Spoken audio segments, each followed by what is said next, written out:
What up, people? It's your boy, Master Judy, out here with another comic review. So here we have Doomsday Clock, 10 out of 12, and we know how sporadic the release has been for this particular series. But over the last two issues, things are coming together.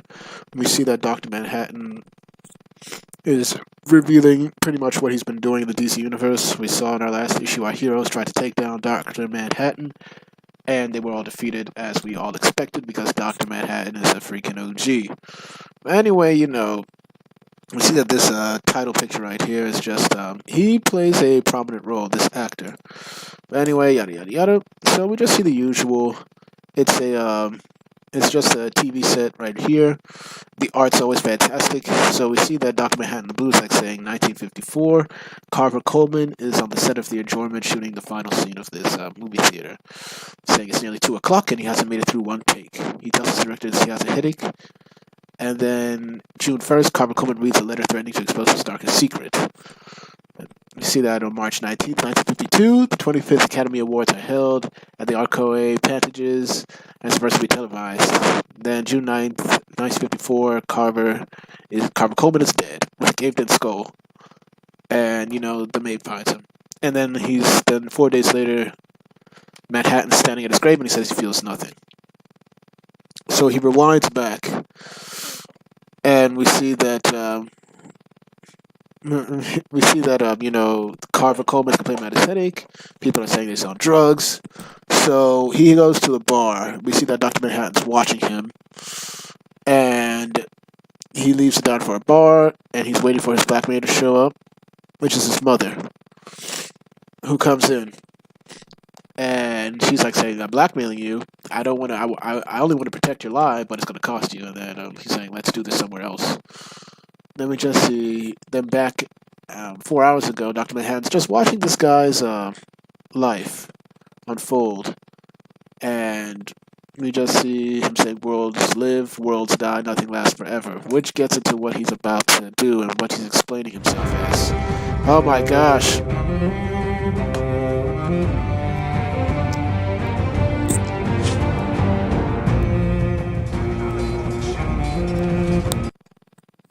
Gosh, sorry about that, people. This freaking ad that showed up.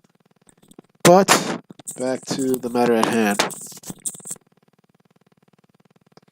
So back on Mars, where all the heroes came, we see that Dr. Manhattan's just thinking about it. He's saying that 1959, the light is taking me to pieces. November 1st, 1985. Sometimes things leave my mind. I don't know who she is. I think this is Elastigirl. Yeah, that's Elastigirl from the Doom Patrol. It's taken down. So I say, it's now the red dirt of Mars under my feet. An army of superhumans surround me. Superman's friends. You see him go back to 1985 where he's talking to Ozymandias. And he's telling him, but yes, I understand without condoning or condemning human affairs cannot be my concern. I'm leaving this galaxy for a less complicated one. So this is when he left and entered the multiverse. He goes to 1938, which, if you don't know, is when Superman was first created. The year which Superman first was written in comic culture. So he's drawn to Superman's world for reasons he doesn't know. We see that on 1928, Coleman is in a theater watching it. He's interested in this Coleman cat. And we just see that Coleman in 1925 arrives in Los Angeles for $17 and a clean clothes of change. So he's trying to make a name for himself, basically, in this. So 1929, he basically delivers mail. People still don't remember his name. So he's trying to work out. We see that, I don't know why this was an issue. Sees two people in Hollywood, making out, two men, and the guy drops a cigarette. Said 7 hours later, the stage will burn to the ground. The studio will claim it's due to faulty wiring. And of course, apparently this guy caused it to protect his secret and cost him this job, which is unfortunate. So he's on the street. And Dr. Manhattan decides the cops come in, actually. And they try to tell him to get out, don't loiter here. This is Hollywood Boulevard. And the police brutalize him. It's like, He's like, this, I got nowhere else to go. He's like, yeah, we're gonna send you to the hospital. So the police go and they find another bum on the street. But then, of course, Dr. Manhattan arrives and he takes care of them. So we see that Coleman is checking out um, the guy's pulse because, even though he still got hit in the head with it, he's like, wait, is this guy okay? And this confuses Dr. Manhattan. So we see that he's confused for the first time since Adrian blinded me with tachyons. Basically, he's never been this confused since he got his powers. So they try to pull back the curtain and understand the time delineation between worlds. I see myself on Mars. Where's that now? So Hal is like telling Guy and John to like saying, we got to call the rest of the Green Lantern Corps, summon your lanterns for a recharge, and then Dr. Manhattan's like, no. Which is curious because the last time, Guy doesn't even have his ring because it seems that Manhattan destroyed it. And he's like, I need you all incapacitated. So he takes down Martian Manhunter, takes down Katana, takes down Batgirl, takes down Jessica Cruz, Barry, and Hal. And it's like, the reasons will become clear, basically. So he meets up with Carver and he tells him that I'm John. And he asks him if he's an angel. He says no. So they go to a diner to get something to eat.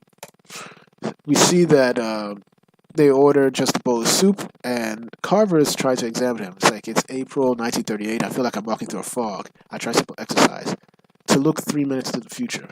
And we see that he's unable to look into the future, and he needs something to focus on. So he decides to focus on this man. And he decides to look at this man's future.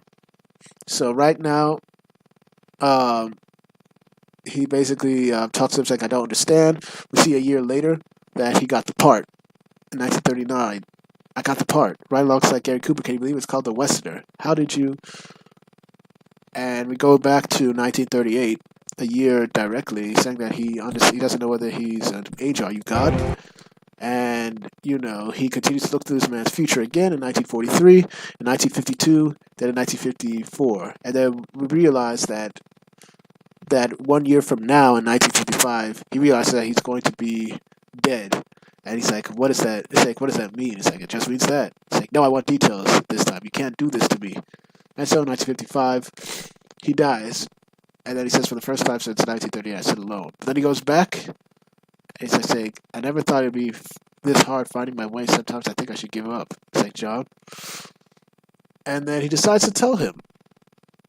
And John tells him that in 8 months, you're going to get cast in a role that will change your life. And he's like, say, what are you talking about? And then, of course, he hears the news that some mysterious man has lifted a car over his head. And that's when, of course, the first appearance of Superman in 1938. You could say this is the original of the original comic lines. He comes in and explains that Superman is here, so he leaves immediately. Then he leaves a picture, which seems to be John and his wife before the accident. So everybody's like saying that he was wearing a wrestling outfit and a cape, and he lifted a car like it was a crate of apples. And he leapt over that building over there, and he had a smile on his face. Can leap a building in the tallest bounds, all of that. So Dr. Manhattan's here. It's April 18th, 1938, when Superman first appeared on any Earth. And the world has changed. So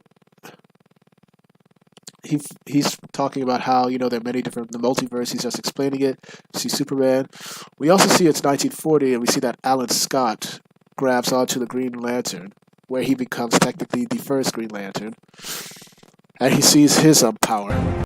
We see then that Jay Garrick, the first Flash, is going to get his powers. We see Carter Hall get his first interaction to become Hawkman when he remembers one of his past lives. We see Dr. Fate's origin. We see the Spectre's origin. We see all these guys, and then we see that it's leading up to the formation of the First Justice Society of America.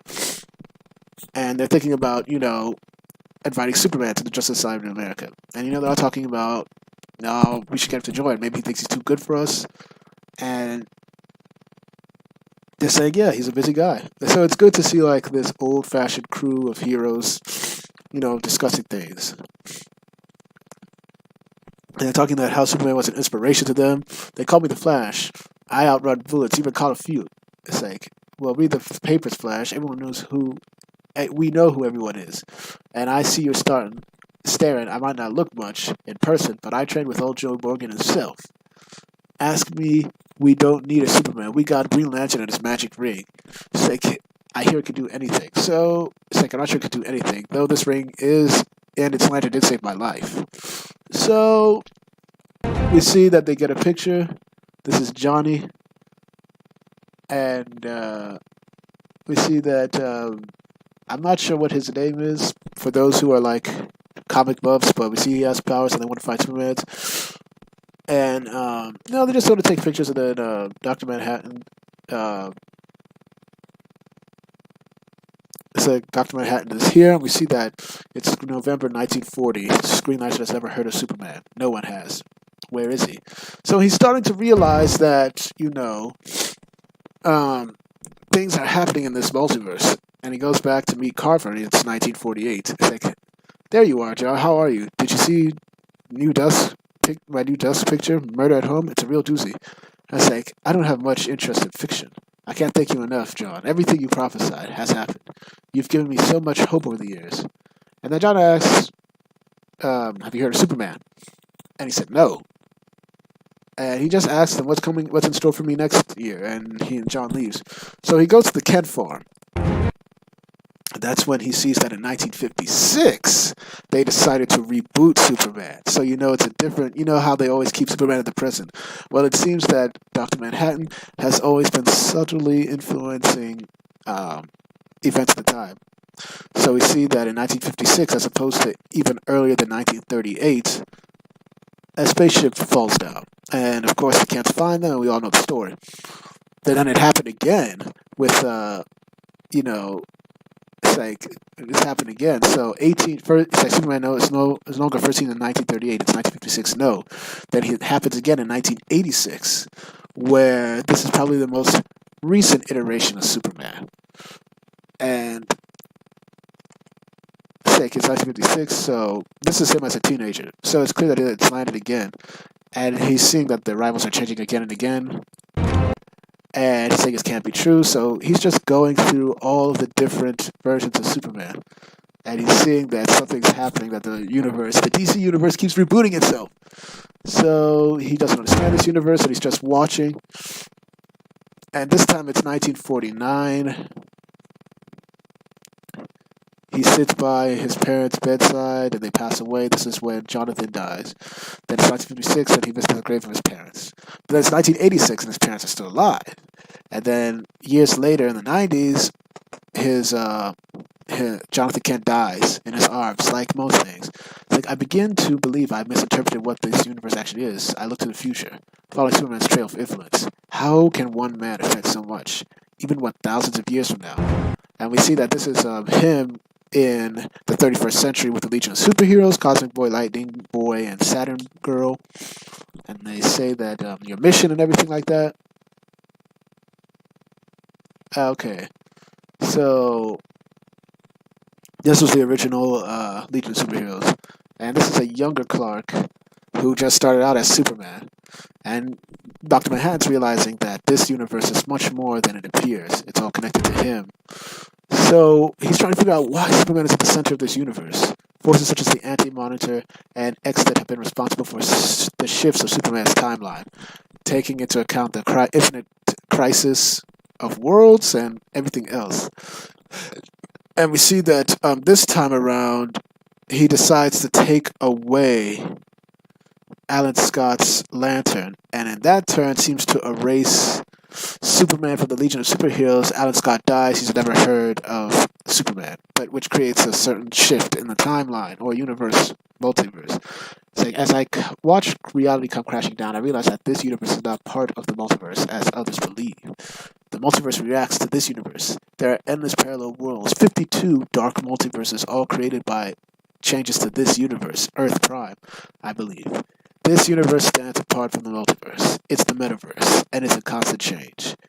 It's a constant state of change. And as I remove the linchpin to the Justice Society of America, I change Superman once again.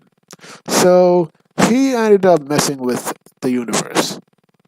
we see that Superman goes to the usual thing. He lands, and of course, it's the ship, and it's like it lands, and pretty much bam. So because of that shift in the timeline, it would seem that he created the New 52. And, well, not the New 52, let me get into this. So, Martha and Jonathan are killed in a car accident, like in one of the timelines. And he, parents dead, with his parents dead, uh, basically we see that he changed the timeline. This is indeed the New 52. This is indeed the New 52 Superman, where his parents died when he was like very young, when he was a teenager. It's like, it is 5 years ago, and I feel the power of changing a Superman. It's intoxicating. So he did this purposely because it's understandable. It's like, I've altered the metaverse and entered the multiverse. 1 year ago, the metaverse became aware of my hubris, and so we see that this time he sees Wally West in the Rebirth. And we see that whatever you did, they'll stop you. I realize that the metaverse is not passive. It's like an organism fighting to survive. There are aspects of it that I underestimate. An innate hope that fights back to the surface. So he realizes that. And then John goes back to April 18th, 1938, where Superman, was first created. So in any iteration.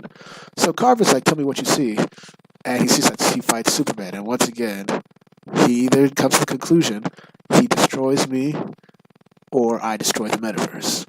So Carver's like, John, are you okay? He's like, my God, what are you doing here? And it's 1954. And he's like, I don't know what I'm doing here. And John is like, in 10 seconds, Carver Coleman will be dead. And he offers him a drink. And of course, it seems that he's been killed. Killed by an Oscar. And you just see that on June 8th, 1954, Carver Coleman is murdered. His mother and her associate ransack his home, taking what cash and Bibles they could find. The housekeeper burns the letter protecting Carver's secret. The killing is never solved. And we go back to the usual thing that in 1971, I've ended the war in Vietnam. I watched Blake shoot a woman with a child and do nothing. It's April 1938. I use a man named Carver Coleman to help me balance the metaverse. 16 years later, I watch his mother bludgeon him to death in his home. I do nothing. So the mother killed him. It's November 1st, 1985. Adrian kills millions to unite the world, which is the Watchmen universe. On November 2nd, I allowed Adrian to walk free. I'm a being of an action, on a collision course with a man of action. To this universe of hope, I have become the villain. And that's the end of that. So, we see that we finally got the explanation that Dr. Manhattan created New 52. It was Dr. Manhattan that probably influenced Barry Allen to do Flashpoint. Or when Barry Allen tried to reverse Flashpoint, Dr. Manhattan made some subtle changes. Other than that, Doomsday Clock has been a very interesting premise.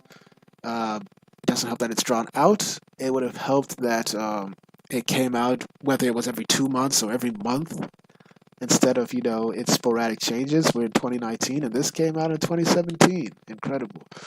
But, there are only 2 more issues, so for its sake, it will end very soon. That's all I can say. I'll give this a 7 out of 10. It was good to see the New 52 get explained. It was good to see Dr. Manhattan's motivations. And now they're building up to the penultimate and likely the ultimate ending of this run. Who knows where to go? But anyway, thank y'all for watching. Please like, share, and subscribe, and hit the notifications to make sure you're notified. Once again, I do these reviews for you, the people, because I discuss good comics, and I want to get your views on them. I apologize for the noise in the background. It was foolish. I'm sorry about that. I'm going to try to do better. But yeah, give me your views on what you think Doomsday Clock is. If you would have rather there be a regular release for this, and you just hope that it can be done with and over with. Thank y'all for watching again. I should have more videos up when I can. Peace.